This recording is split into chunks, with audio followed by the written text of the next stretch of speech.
First of all, the incompetence of the British colonial manager and Herr Adolf Hitler, God bless his blessed soul, had more to do with Indian independence than any Mohandas Karamchand ever did, number one.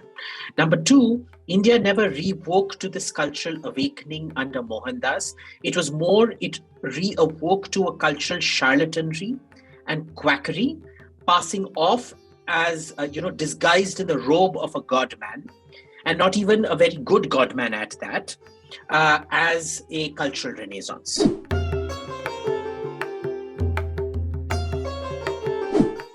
The need for decolonization is pertinent, as is assessing and understanding the intricacies and nuances of problems we face as a people. To discuss this and more, we have with us today Abhijit Iyer Mitra. After his BCom from the University of Madras, he pursued a career in the corporate world before turning to academia. He holds a master's degree in international relations from the School of Political and Social Inquiry at Monash University. His primary research is on limited wars and nuclear thresholds, but his interests include military transformation, defense planning, procurement and offsets, infrastructure governance, non-traditional security threats, and historical patterns of conflict in democracy. He has been an outspoken commentator on contemporary socio-political and strategic realities of Hindus and Indians in general, and he has never quite been the quintessential politically correct spokesperson at all times, and happens to wittily call himself the hammer of the left on Twitter. We welcome you, Abhijit. Thanks for having me, Mrittunjoy. I'm sorry I'm going to be very slow. I'm under pain medication. So I apologize if I sound a bit drawling today. Sure, no worries, yeah. Right. Happy to have you here. So we'll begin with a question on, or rather touching upon the subject of dharma itself. So, dharma has been a much used but oft distorted word, and Hermann Grassmann's translation of the Rig Veda identifies 7 different meanings of, dharma, while Carl Friedrich Geldner has given us 20 of them, including law, order, duty, custom, quality, and model. Going from the Sanskrit root itself of dhri, which is, looks at the self-assessing, harmonious nature of things, and the manner in which I regard dharma as that which upholds a multiplicity of realities of existence with its inherent reflexive tendencies, as difficult as that is to understand. In common parlance, dharma means the right way of living and path of righteousness and rightness. So what, according to you, is dharma, and why do you think it is so important in today's world as you see it? I've always seen myself as the children of asuras. So I can't really speak to a particularly dharmic lifestyle or trying to live a dharmic lifestyle. I think my self-definition of dharma, which is incidentally the freedom given to you by the Vedas, that you define things as you see them. The main reason I identify myself as a Hindu is not so much because of the inherent message in, say, the Vedas, the Upanishads, or the Gita, but rather the process and the message of the writing of the Rig Veda itself. Because, over the 10 books written over a period of thousands of years, what you have is you start off with this orthodoxy, where, in the Battle of 10 Kings, Vishwamitra is replaced with Vasishtha, because, there are certain rites that are not being performed properly, etc. This classic orthodoxy, tumne theek se nahi kiya, so we will do things a certain way to appease certain gods, to by the end of the 10th canto, where you've become, with the Nasatiya Shukta and things like that, where you're questioning the very existence of God. So for me, it's not the archaeological timeline of when each was written that's important, or the message in each shloka that's important. It's the message of the Veda's entire composition, where you go from a certain set orthodoxy to, opening your mind, where every school of thought, where every interpretation is welcome, right? The issue has always been, when defining dharma, that everybody has a definition of a common minimum program, like the UPA had a common minimum program. But there is no definition, as I see it within dharma, of a common minimum program. Because, in that sense, when you have a definition of dharma, which is swadharma and raj dharma, where in Raj Dharma, you can go around literally killing and massacring people, technically, under the right circumstances. And in Swadharma, you absolutely cannot do that. And when you work in something like politics or public policy, really, which kind of strides Swadharma with Rajadharma, what do you realistically follow? So for me, academically speaking, it's very easy to theoretically quantify dharma as this. I'm yet to see a cogent definition of dharma in terms of a common minimum kernel, which would authoritatively establish itself as the common minimum. Right. I think the beauty of the Vedas is that there was no common minimum program. You could pretty much do what Frank Sinatra said, do it. I did it my way. Yeah. So I think that's a beautiful way to begin with this idea, and I think you are fairly I would say observant and very meticulous in your definition or your understanding of this, the lack of the common minimum program, as you say. And I think there are people who have in the recent past kind of tried to explain it in terms of more modern kind of, terms and contexts, even some Scientologists, for instance, what is in terms of the laws and symmetries of nature, maybe as a Spinozist would say. But my next question is more to do with the area over which the Hindus have been, present in the ancient past. We know that the Hindus were preeminent in a vast swathe of land from Gandhar in modern-day Afghanistan and possibly beyond to the nations of Southeast Asia under the Cholas, for instance. And there have been, various esoteric theories around how Western traditions, including Mithraism and pre-Christian Gnosticism, for instance, may have had resonances with Vedic, if not Vedantic thought. So what, according to you, where did we go wrong in the last 1,000 years of our history? And why, for instance, did let's say the Han Chinese have periods of defeat as well, right? And they had subjugation under the Mongols, possibly even not under the Tibetans, but with the Tibetans, for instance, in the Battle of the Daifei-Chuan, but never over such a protracted period in such a way. Do you think that there is any element of truth in the claim that, self-effacement and contentment, which is often regarded as a dharmic way by many sections of society today, when it comes to historical geopolitics, could have harmed and possibly jeopardized political security of the Indic people? Your views, please. Look, what I'm going to give you is a hypothesis because the archaeological evidence, first of all, Indian archaeology tends to be carried out by duffers, for duffers, and of duffers. So, it's still the most underfunded department of the government. There's no money given to the archaeological survey. Whereas you look at Egypt, for the same goddamn architecture for 1,000 kilometers with virtually no change, they spend billions and billions of dollars, and we have so much diversity, we hardly spend $100 million on it properly, if at all that, right? Now, I think things really start going wrong sometime around the 700 ADs-ish. You generally see from 500 AD onwards, there is a general de-urbanization happening across the globe. The Dark Ages set into Europe. The Byzantine Empire turns from a centrally controlled empire into a feudal empire, essentially presaging. Constantinople never lost its urban character. You find a lot of the countryside de-urbanizes. You find Egypt de-urbanizes. Syria de-urbanizes at this point. There are signs of great strife in China, possibly not de-urbanization, but in India, there's almost certain de-urbanization happening.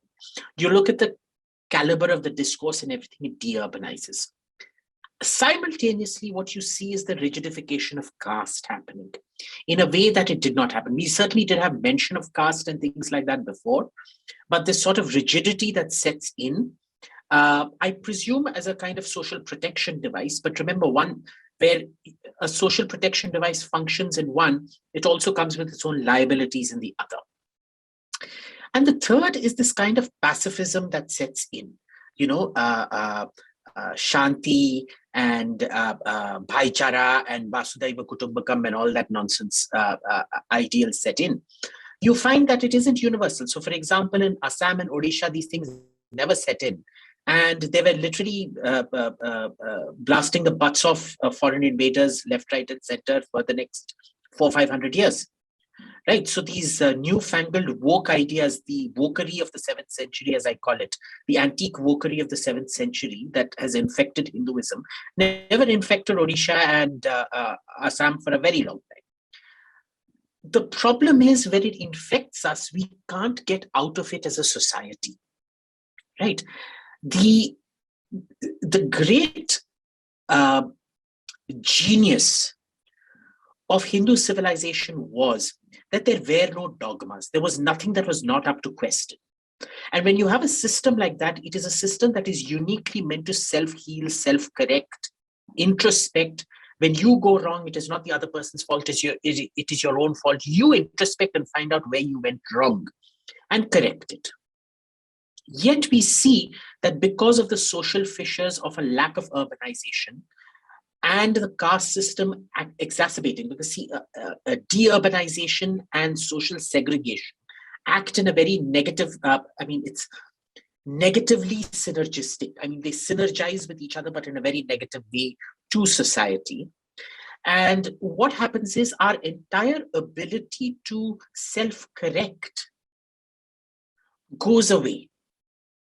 Again, that's a problematic statement to make, I realize, because unlike all the other civilizations which converted to Christianity or converted to Islam, we never converted.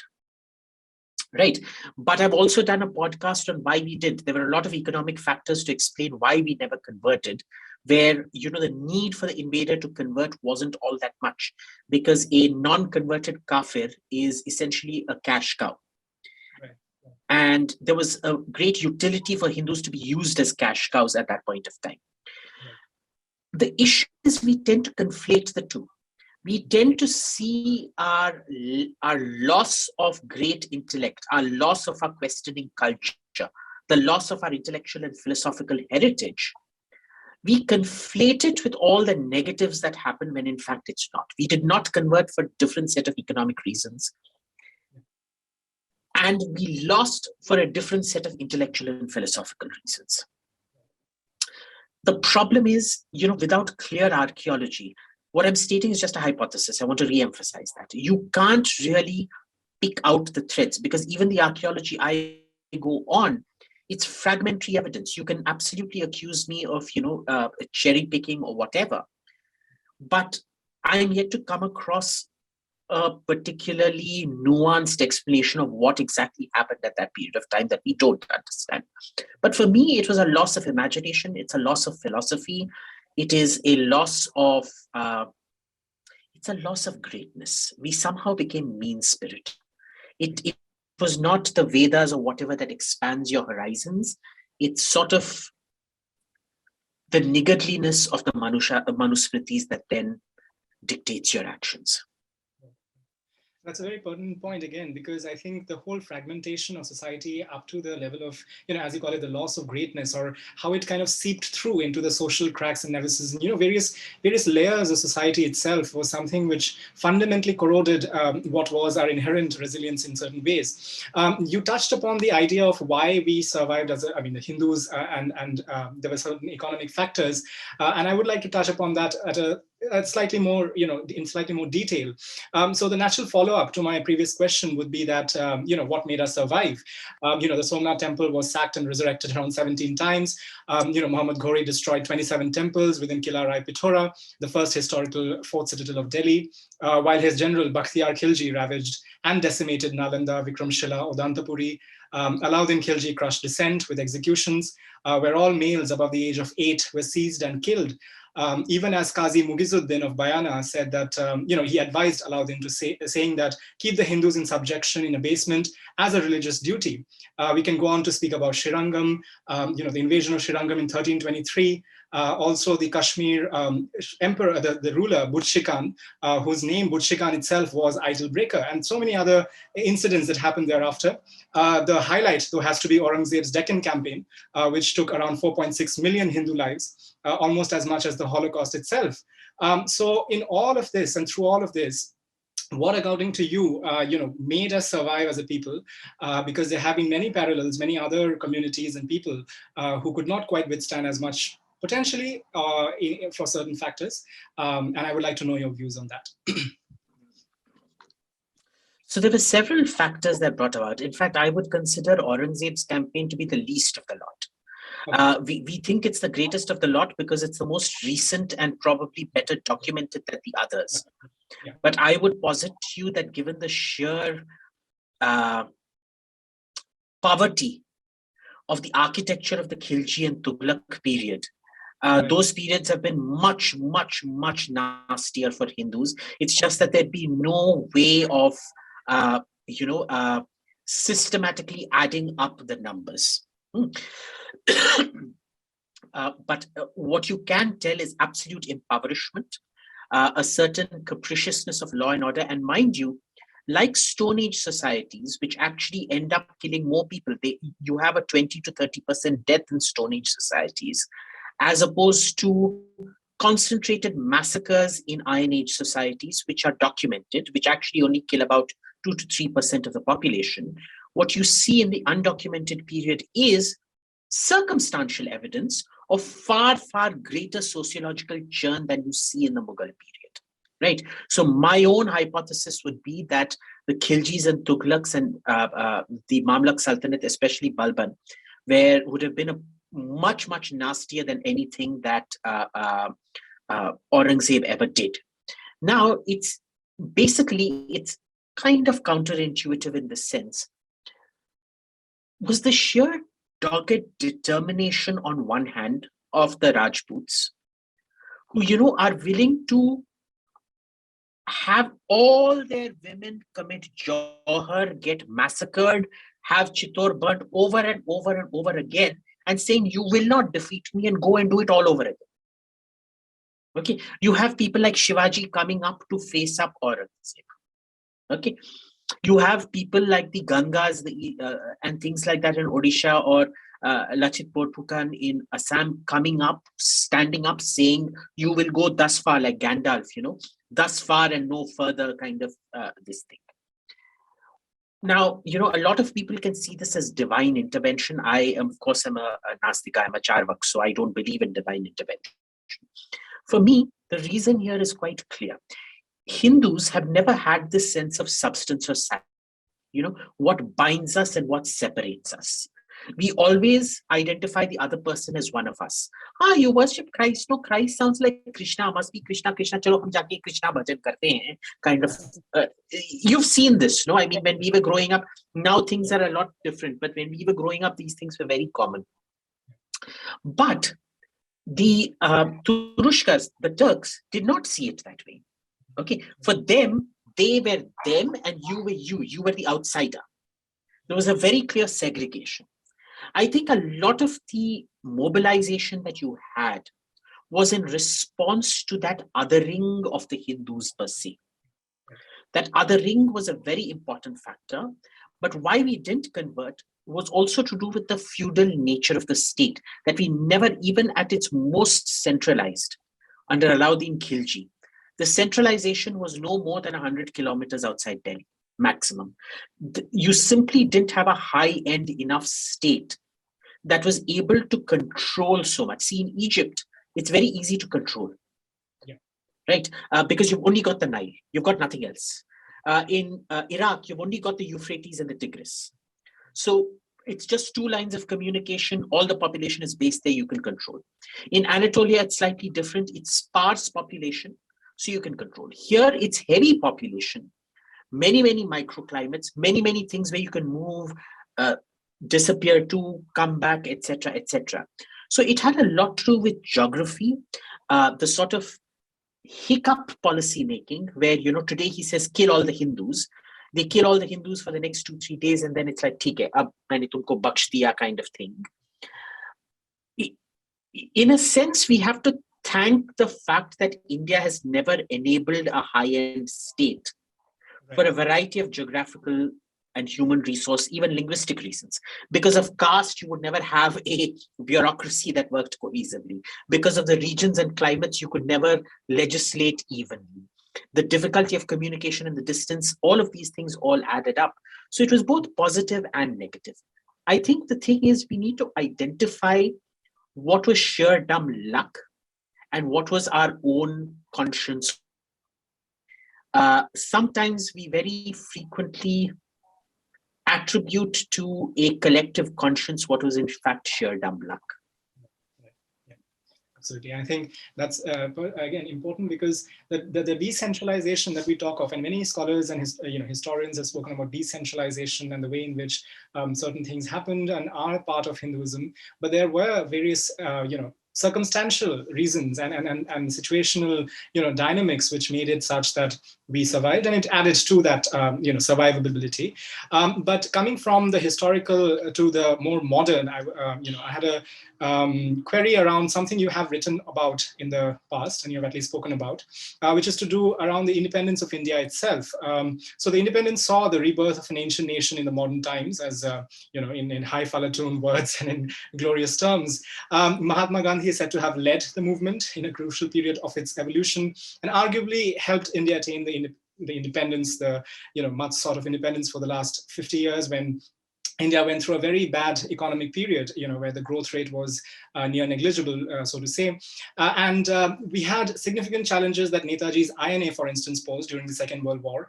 There was the Royal Indian Naval Mutiny of 1946, and the bankruptcy of Britain post-war, which is shown in stark contrast when Mountbatten comes to become the viceroy. And there's this episode which is there in Freedom at Midnight, and you can see the level to which Britain was suffering.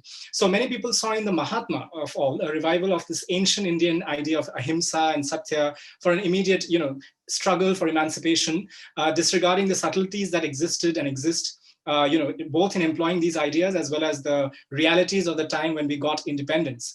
So according to you, I kind of have read extensively about this, and also your opinion, and I've heard about it. So what is your perception of the Mahatma and his march towards helping India attain independence, and what actually brought about this, much wanted, much sought independence that we were fighting for over a fair few decades before that? So first of all, the incompetence of the British colonial manager and Herr Adolf Hitler, God bless his blessed soul, had more to do with Indian independence than any Mohandas Karamchand ever did, number one. Number two, India never rewoke to this cultural awakening under Mohandas. It was more, it reawoke to a cultural charlatanry and quackery, passing off as, disguised in the robe of a godman, and not even a very good godman at that, as a cultural renaissance. Now, when your cultural renaissance is based on quackery and charlatanry, it's obviously not bound to succeed, right? Now, if you accept this godman as something even remotely divine or whatever, because he certainly liked to portray himself that way, did you ever see Vishwamitra or Vasishtha ever say that Sudas should lay down their arms and turn the other cheek and embrace the others as whatever?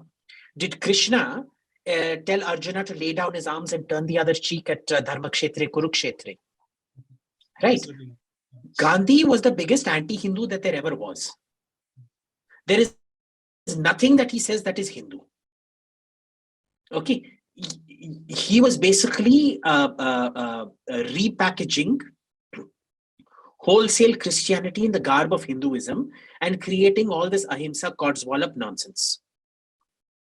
Find me where ahimsa plays a role. I mean, you don't even have to go back thousands of years. You go back a few hundred years to, the Madurai kings, Shivaji, the Rajputs and all of that. Tell me one passage wherever Shivaji said ahimsa or Maharana Pratap said ahimsa or anything like that. तो वो सब क्या नकली हिंदू थे? और ये कौन सा आसमान से टपका हुआ विष्णु का 10वां अवतार है जो सडनली कोई नया गीता बना के आया है हमारे बीच में? The fellow was a charlatan. Let's be clear about that. We are now, the Indian state is in the grips of charlatanry, masquerading as a Hindu revival. There is no Hindu revival right now. Okay.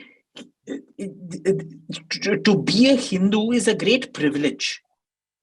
Yes. All right. Absolutely. It isn't some maa-baap ka birthright. There is a certain intellectual rigor required for it.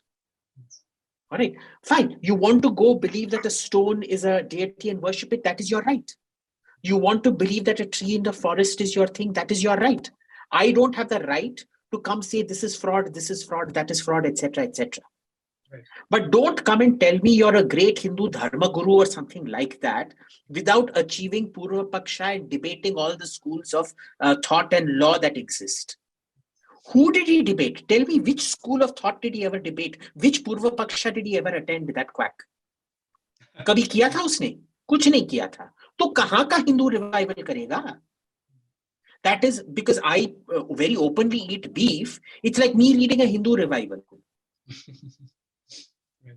I am not qualified to lead a Hindu revival, neither is Mohandas Karamchand Gandhi. So the problem was we got thugged, we got cheated.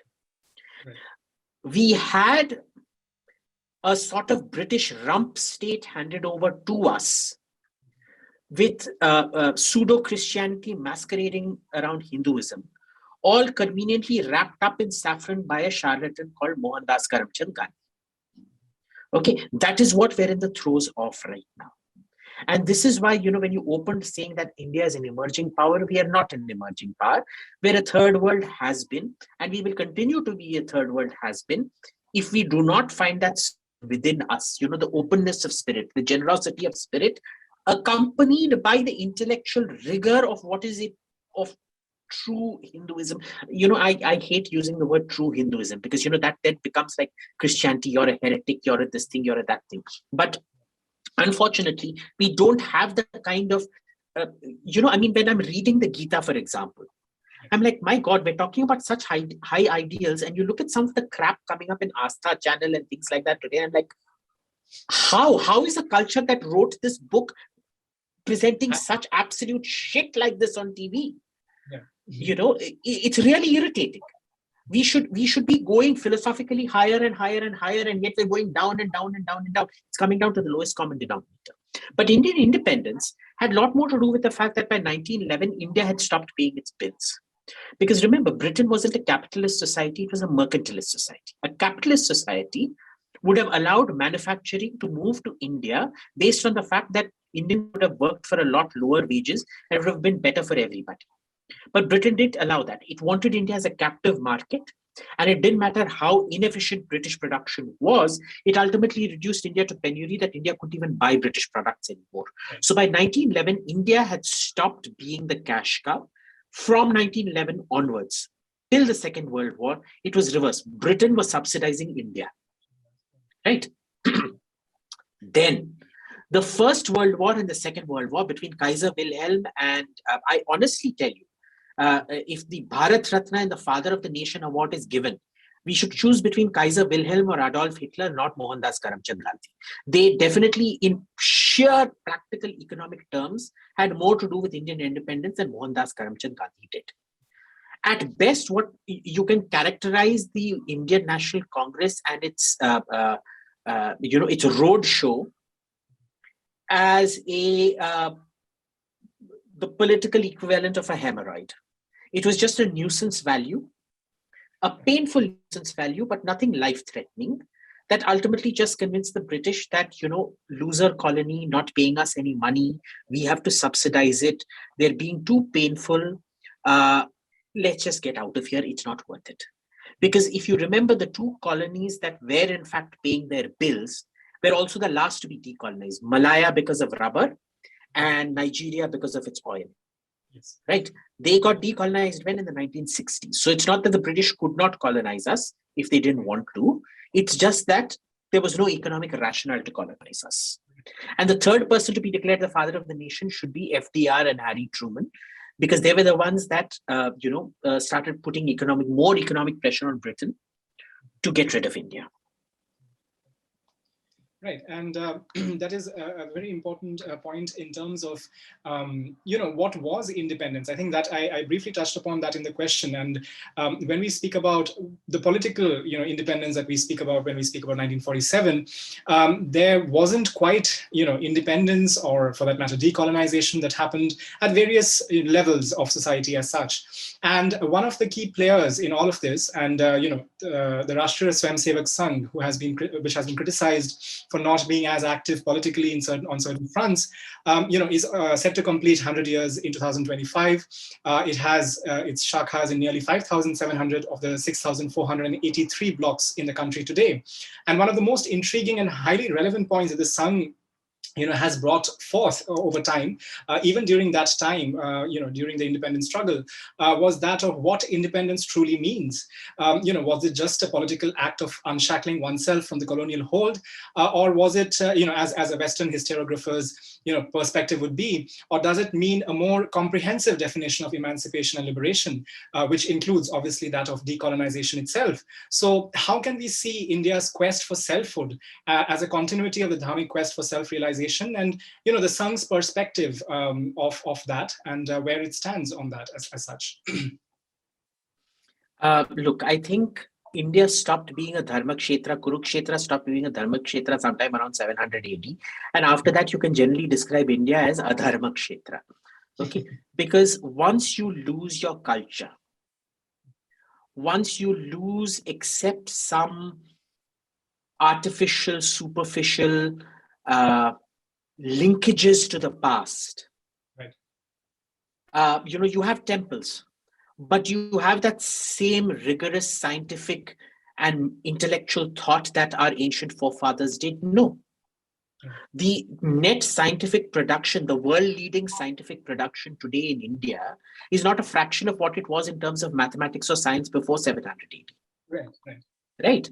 So even after independence in that sense, what we perpetuated was just more of the same with a different ruler. In fact, the nature of the Indian state remained fundamentally colonial, exploitatory, predatory, never took on the responsibility of a monopoly of violence onto itself.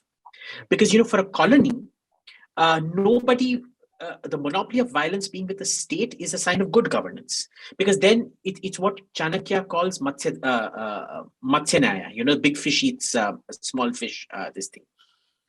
Here, the British never wanted to spend money on law and order. It was just, you chaps behave yourself. If there is any fracas between the two of you, we'll arrest whoever creates the fracas. Freedom of expression be damned. That is what your section 165, 153, sedition and freedom of expression are all about. Nothing has changed. It just went to the fact that instead of white people screwing you of your money, now a set of brown people were screwing you of your money. Right. That was it.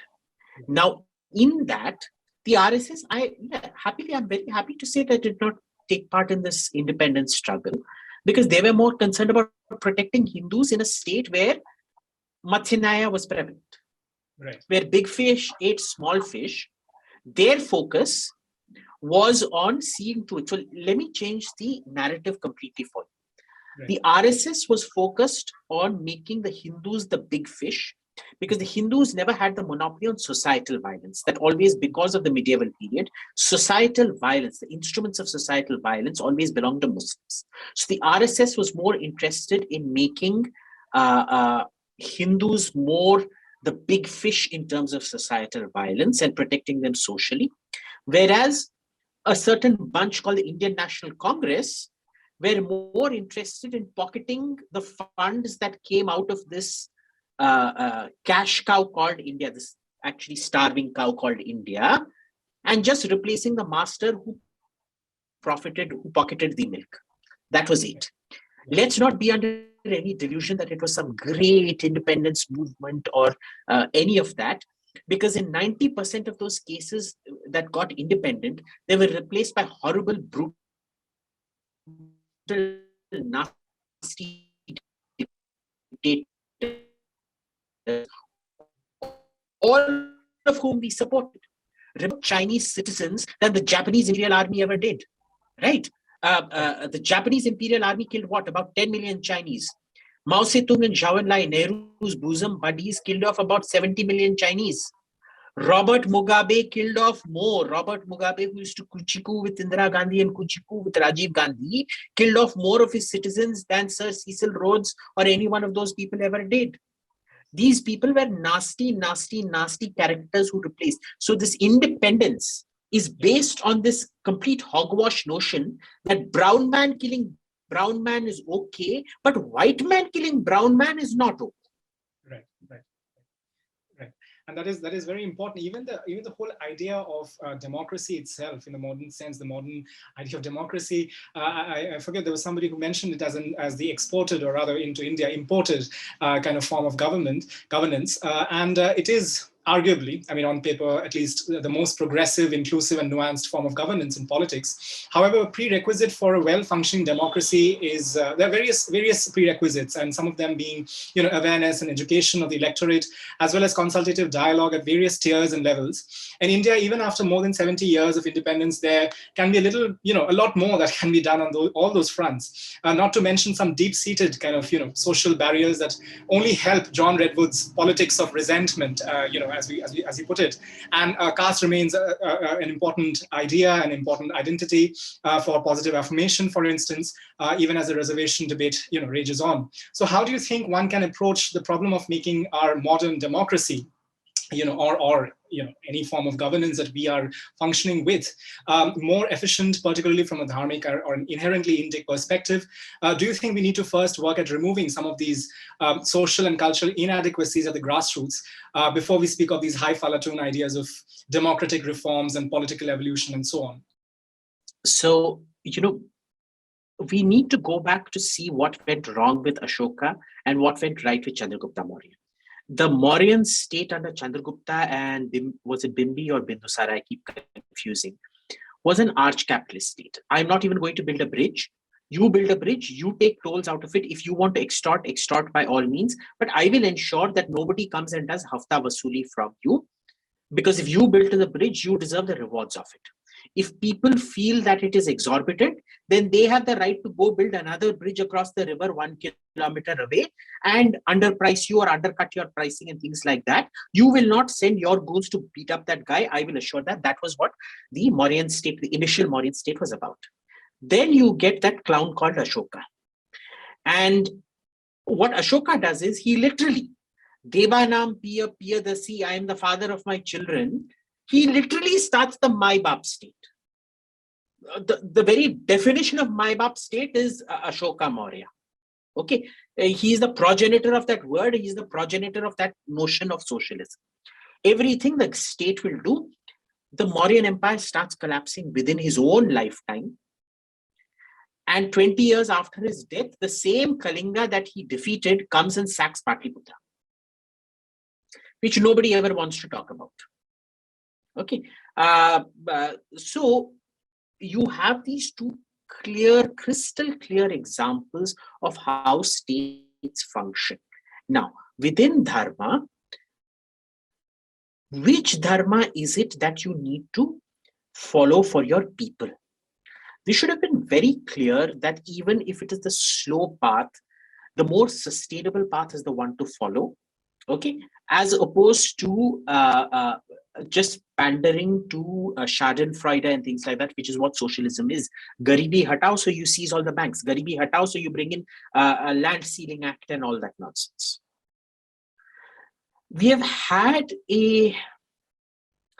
unfortunately, we've had a kind of divorcing of economics from the principles of dharma, when in fact they are not different from the principles of dharma. There is in fact a clear rubric under which you can, there is of course the dangers of conflating religion and state and things like that, which is look, that's a completely different discussion. But there were things that could have been done very, very differently. We chose not to do them. And we continue to follow a state of adharma because when our rulers want to give people things, they can't create and give, they have to take away from somebody and give, which is exactly what you're not meant to do under dharma. It is mahapap. Okay, now, why did we not understand this? Mystery to me. Why did our right wing never frame this in terms of dharma? Again, mystery to me. Well, because the current government is about left of Modi is left of Sitaram Yechuri. So I think if you call him adharmic, it won't go down very well, even though this is one of the most dharmic governments we've ever had in a long string. We've never had a dharmic government in this country anyway. So, it follows in a long line of asuras and mahishasuras and shishupalas and whatnot have you ruling over us. But that's a different matter. The problem has also been, you remember that loss of intellect and philosophy we're talking about. We engage in something called isomorphic mimicry. We borrow the patterns of European and American states. Now, in Europe, you have developed states where the state has an absolute monopoly on violence. In America, you have a developed state where the state does not have a monopoly on violence, but because of the gun laws and things like that, but it is a developed state and it can very easily enact the monopoly on violence when it wants to. And both these models, they end human beings. So you are getting informed input even at the lower levels of government, at the regional levels of government. In India, we never understood this. We just did cut and paste. If it works in America, it works in India. If it works in Europe, it works in India. Here, using civil society participation is a road to disaster, because your civil societies are a bunch of buffoons. They're the idiots who think mangoes grow out of coconut trees and coconuts grow out of mango trees. So getting the policy is the last thing you want to do. On the other hand, if you have developed something as simple as high yield agriculture out of small plots of land, conserving water and things like that. The problem was, because we could give our farmers water, they started overusing water, washing out all the nutrients from the soil, reducing the net yield and fertility of the land. We never localized agricultural policy and things like that. We never localized land policy and things like that. What could be centralized was mismanaged. What had to be regional was even more mismanaged. Our problem has always been chimpanzeery, apery, and, to use more academic language, isomorphic mimicry. Brilliantly put, I think. And I think that is what is the glaring problem as such, because without the customization or tailoring to both the circumstances and conditions as well as the values that we are endowed with and we should be kind of working with, we are just doing a copy-paste job of sorts. Going back a little again, to a chapter of Indian history which was very unfortunate and which should not have happened. That of partition, which was one of the most tragic events in India's history. It tore asunder the nation on religious lines. The partition displaced between 10 to 20 million people along the religious lines, leaving aside cultural similarities or differences such as glaringly obvious in the East Pakistan vis-a-vis West Pakistan debate, and not quite being consistent with the basis itself, having created a Muslim nation and a secular one, surely adding to the unfolding abnormality in Indian history. Partition created a division of epic proportions and of course did very little to calm the simmering tensions of the Hindus and Muslims, which have had significant flare-ups in subsequent decades as well. And so for all we know, having kept outlying problems such as that of Jammu and Kashmir, was partition a sure-shot way to prevent India reaching its potential, especially in its proverbial infancy? And do you think of partition as, the important question, whether it could have been avoided, and if so, how? Who were the players who you feel were the most responsible? Right. So for me, I belong to the school that thinks that partition was the best thing that happened to India. Well, not the best thing, but the least worst thing that happened to India. All right. On one hand, the one thing that should have been done, which was to have a complete population exchange, was never done. And it was critical that be done, because remember, like Lenin used to say, you may not be interested in war, but war is interested in you. You may not feel bile against them, but they sure as hell feel the bile against you, especially when you've gone through so much trauma. Okay, the clearest example is Indira Gandhi continuing to have Sikh bodyguards. We all know what came of that.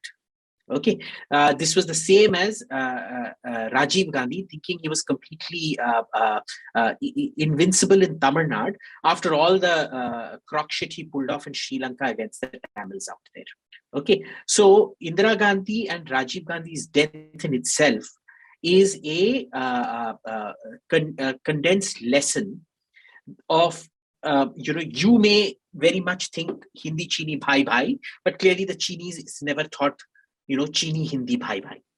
Okay, There was this kind of wishful thinking. That said, even if we had done a full population exchange, do I think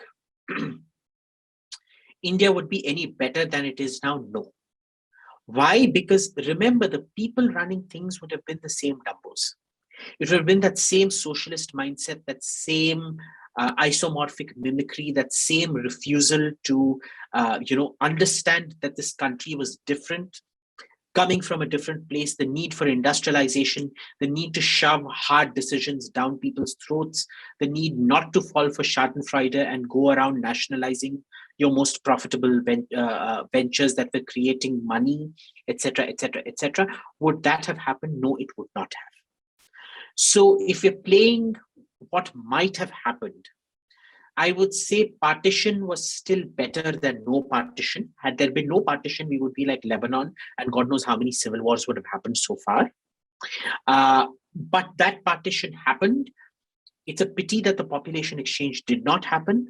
At the same time, had the population exchange happened, Pakistan would be down the same shithole that it is today, and India would be in the same shithole that it is today.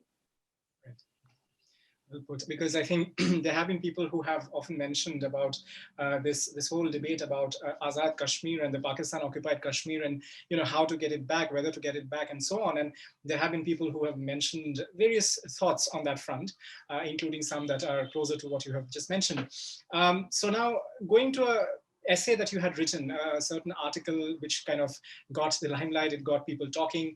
You spoke of the declining number of Hindus in the country since independence, and you went on to highlight that this process could reach an inflection point soon, from where there will be an irreversible decline, as you say, leading to what you call the possible end of Hinduism, as you put it. You say that this could happen within a century if the leadership of the Hindu people do not understand the forces at play. So could you please share your thoughts on that? Right. So, all the economic reasons at the beginning of this podcast, all the reasons that I elucidated on why the economics never worked out to convert us to be a cash cow, we are no longer a cash cow. Right? The British ensured we would no longer be a cash cow. Now we're the hungry, you see those abandoned cows after they've stopped producing milk. The same temple and the same chaste Hindus that go riot every time a cow is killed, they're the same buggers that when they can't feed the cow anymore, they'll put it out on the streets. It'll be dying, it'll be eating plastic, its stomach will be full of 50 kilos of plastic. You can see its ribs out on the road, and they're hoping that some Muslim will come, kill it, and hopefully eat it for beef. Okay? That is what Hindus are today. Where that emaciated cow walking on the street side, where you're hoping that somebody will do a mercy killing, and there's certainly enough poor people around who want to eat the beef from that cow. That is what Hindus are today. Because, number one, any attempt, like I said, Hindus never got street power. The RSS attempted that, but Modi, in neutralizing the RSS power, he saw what the RSS did to Vajpayee.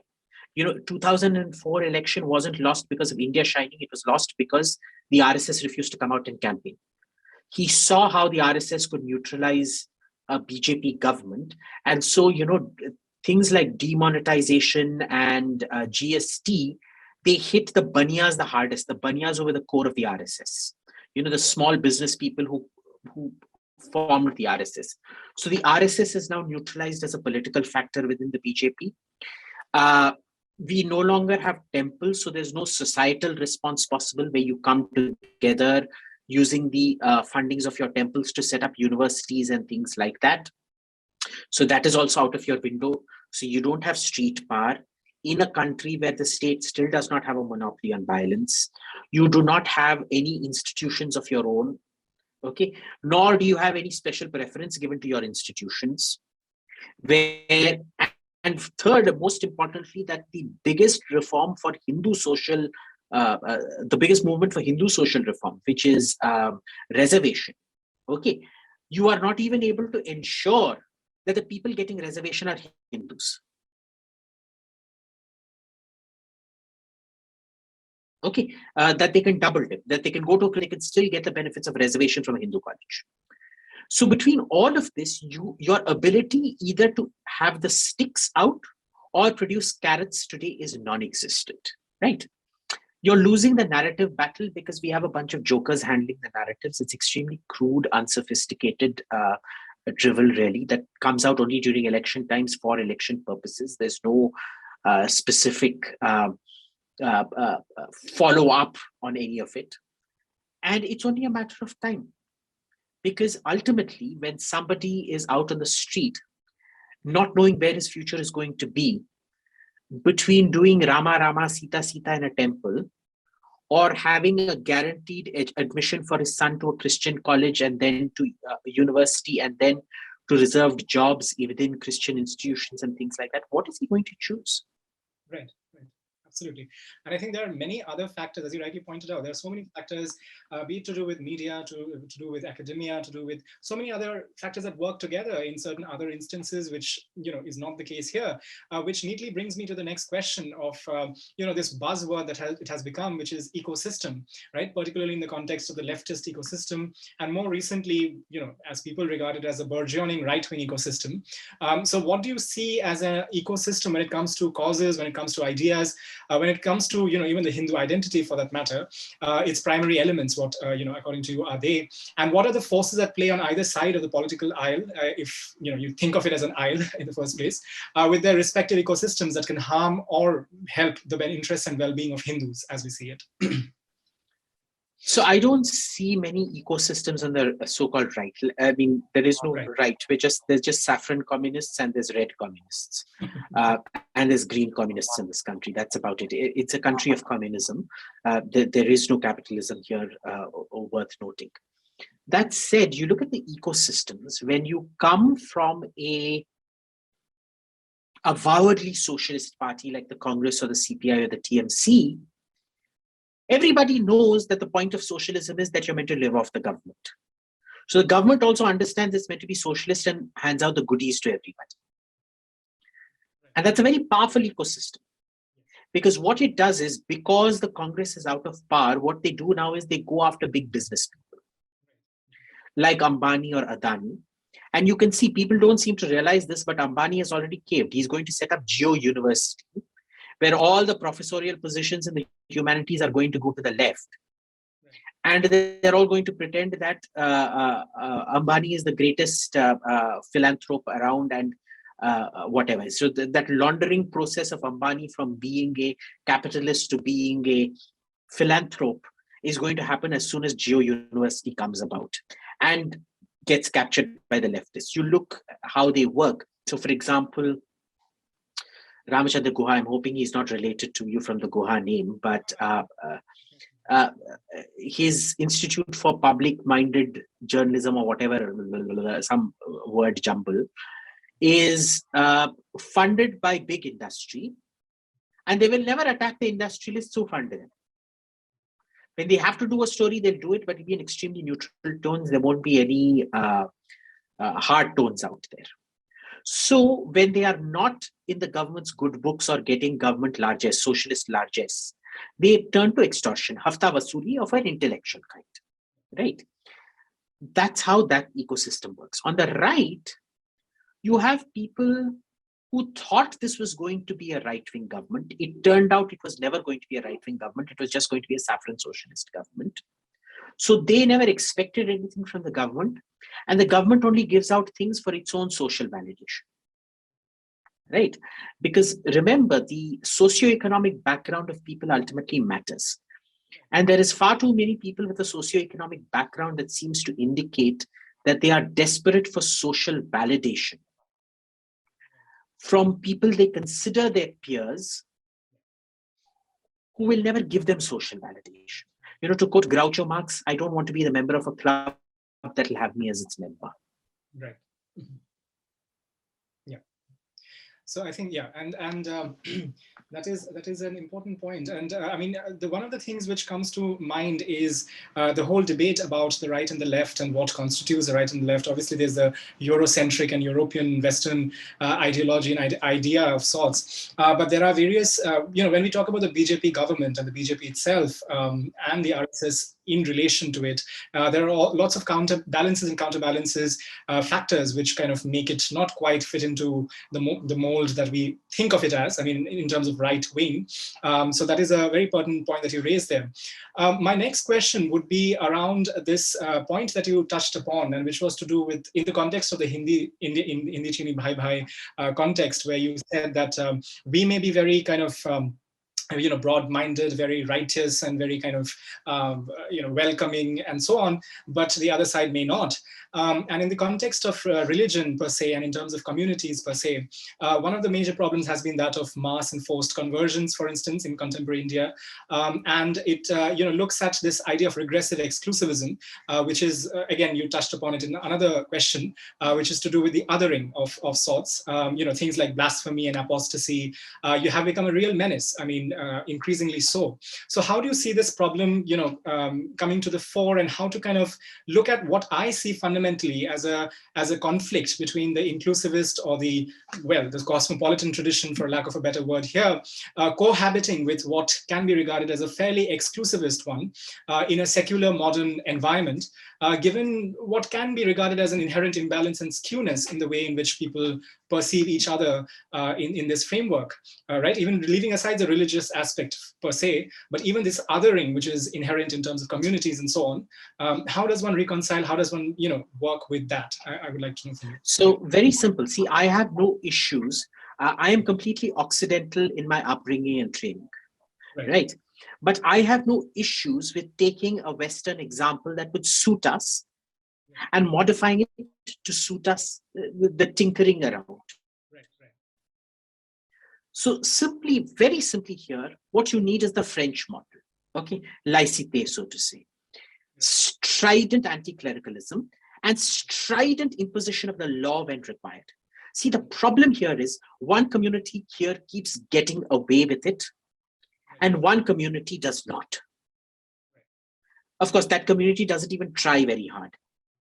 Okay, so the problem here is one of law and order, right? Even if you don't want to impose French-style laïcité, I believe it should, because then, when the government changes, that favor will go. There should be a lack of favoritism in the application of law and order, which is why I like laïcité. A fair system of law and order and police reforms automates responses to fascism, street-style fascism, revanchism, obscurantism, and things like that on the ground, where people know they can't take the law into their own hand. And invariably, what that does is it comes down hardest on those who are most likely to take the law into their own hand, and it is likely to be the most favorable to those who do not take the law into their own hand. Right? It's one of the simplest lessons that we ever learn in governance, and yet it seems beyond the academic absorption level of our governments. Right. I mean, and that raises question about where academia and intelligentsia, I mean, if you were to think of Hindu society, right? I mean, there has been a certain preeminence given to the intelligentsia and clergy in the Brahmins, for instance. And while the Brahmins received patronage of the ruling classes, they also had a certain power of censure at various points. Well, Chanakya was somebody who even went so far as to, want to displace completely a certain empire and dynasty. And they had a certain spiritual and scholastic authority in society. But in modern times, we have an increasingly commercialized economy and world where we support the support for academia and intellectualism in various sections has waned with the advent of populism, of empty rhetoric at times. And the government has brought forth the national education policy, for instance, and there are various points that need to be done thereof, be it capacity building of teachers, competency-based learning. But are we really oriented in the way in which we should be to kind of give them the kind of importance and the place the world of intelligentsia and academia should have for us to kind of move forward in a proper constructive manner when it comes to development of the country? So I'll have to leave in a few minutes, but see, the thing here is we keep confusing what we want with our ability to achieve. You know, everybody can dream of having a private jet and owning a Rolls Royce. Very few of us will actually be able to get there. Now, it is fine to have dreams, but for dreams to translate into policy becomes very dangerous. The national education policy is one of those dangerous dreams, right? So problem solving and all of this, all these key buzzwords, isomorphic mimicry again, they're fantastic. Now, how are you going to do it? Because, you know, problem solving, training a kid in problem solving requires money. You can't problem solve in batches. It requires individualized attention. It requires a low teacher to student ratio. Okay. Then it also requires a different kind of entrance exam, which is based on problem solving and not rote taking into universities and colleges and things like that, which is not accounted for here.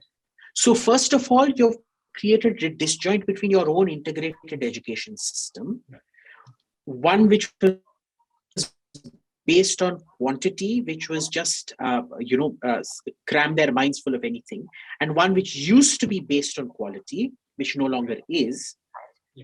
So the problem here has always been, it's great you've come up with a new education policy. Now show me the economics.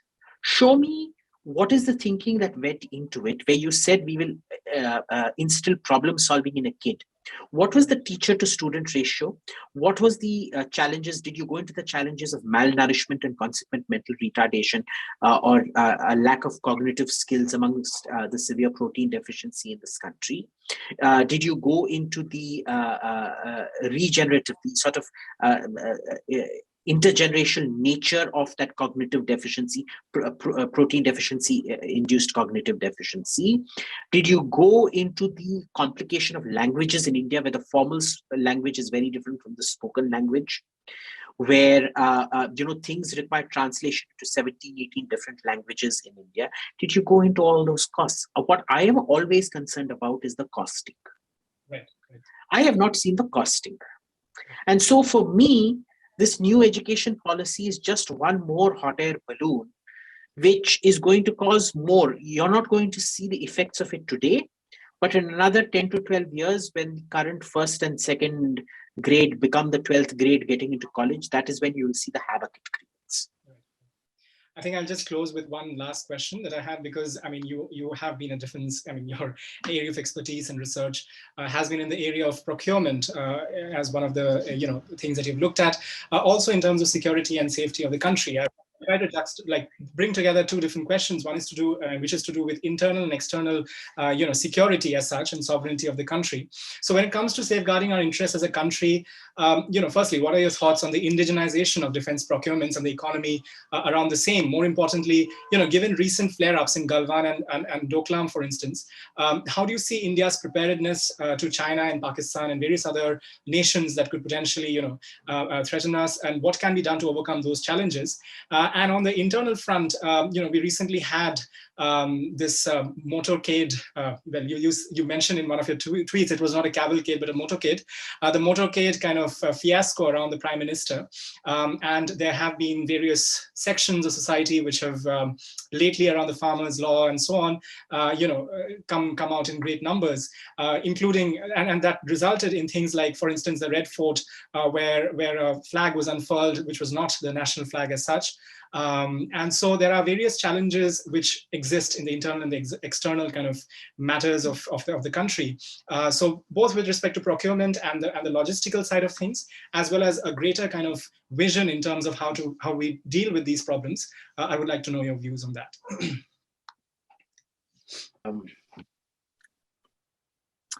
So first, let's deal with the motorcade bit, because it'll give you a kind of the systemic issues involved.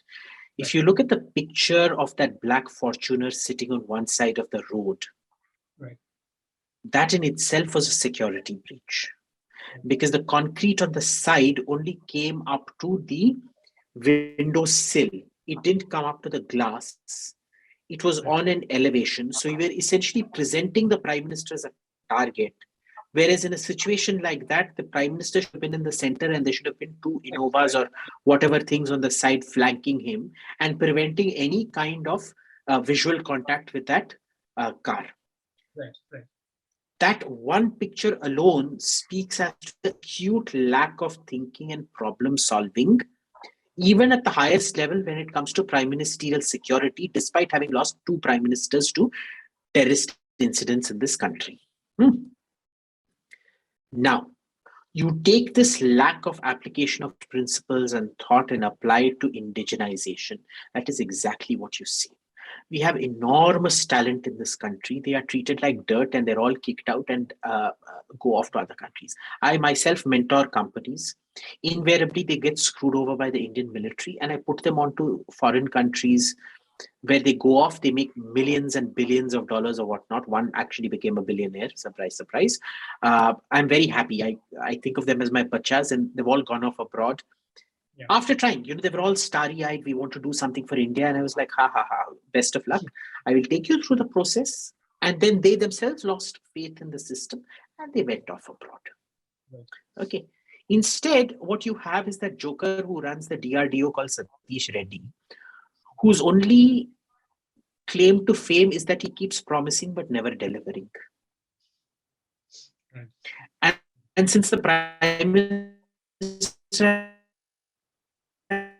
has a great penchant for people like that, obviously, between the stupidity of your bureaucracy, the lack of understanding of how supply chains and innovation works, right. We are never going to indigenize, not in my lifetime, not even in your lifetime. I suspect you're a good 20 years younger to me, but even in your lifetime, it is not going to happen. I promise you that.